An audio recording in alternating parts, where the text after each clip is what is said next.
Я мечтаю увидеть, как создаются мультики. Большая мечта Тимура Галиева исполнилась. Он своими глазами увидел, как любимые персонажи оживают и попадают на экран. Любой мультфильм начинается со сценария, рассказали на экскурсии. Дальше художники рисуют раскадровку, нечто вроде комикса. Самое интересное – анимация.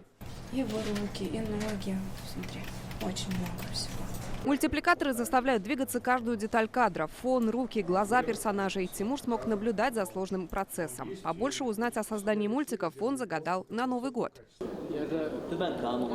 Акция «Елка желаний» помогает исполнять мечты ребят, попавших в трудную ситуацию. Тимур болен диабетом. Его желание тоже было на елке. Шарик попал к Ментимиру Шаймиеву, и он подарил мальчику экскурсию на студию мультипликации. А где я его найду? Придется перейти по QR-кодам. Или он меня найдет? Это вам по QR-коду надо перейти. Помогут.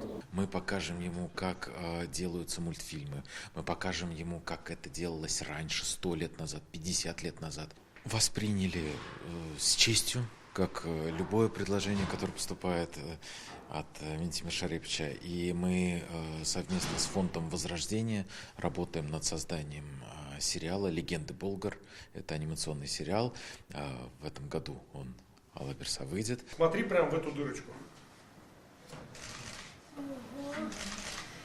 Прикольно, да?